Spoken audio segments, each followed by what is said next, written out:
Hi, I'm Tanisha Holmes, and this is my video for the 1.3 assignment.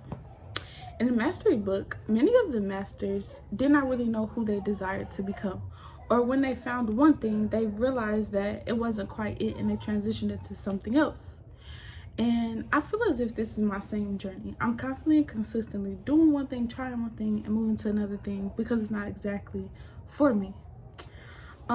Things in my field are things that I desire to become. Like, my overarching goals are studying women's studies on a graduate level, because that's what I got my undergraduate in, studying herbs for medicinal uses, and continue to mentor people on their spiritual journey.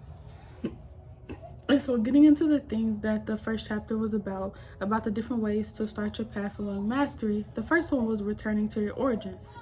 Returning to your origins is something we talk about in great lengths in the spiritual community, but we refer to it as returning to your inner child, or listening to the wants and needs of your inner child. So it's all about going back to what you love to do as a child, the things you love to see as a child, and the things that you wanted to be when you were a kid.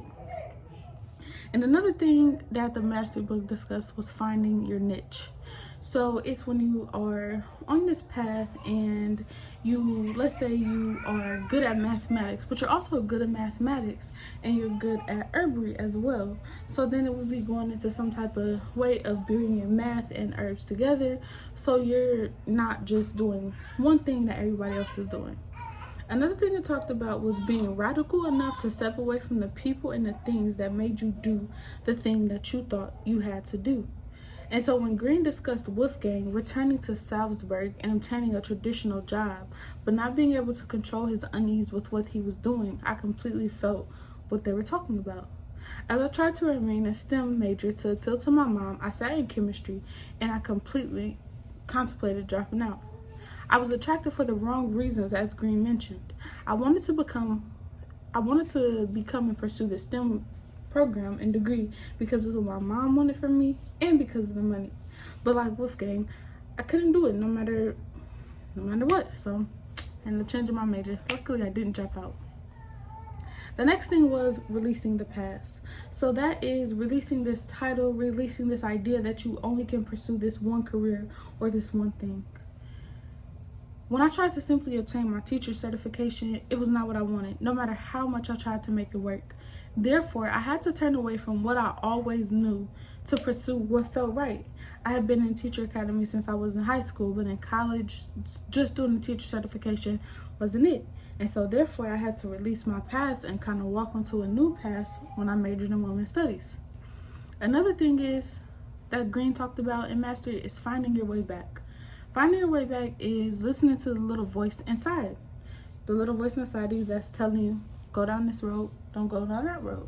As I mentioned before, I've done a lot within spiritual work and in the spiritual community. And for me, listening to this little voice has been getting divinations and divining on the things that are best for me.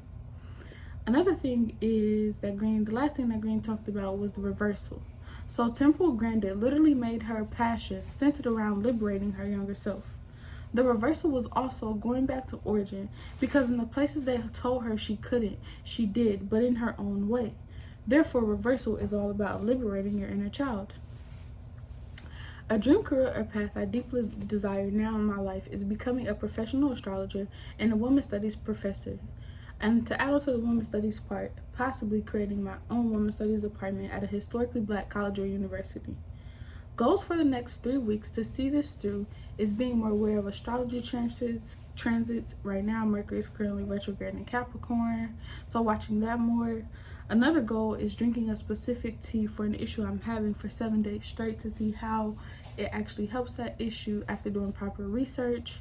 And lastly, a third goal for the next 3 weeks will be making an astrology report for someone who's trying to have it with that.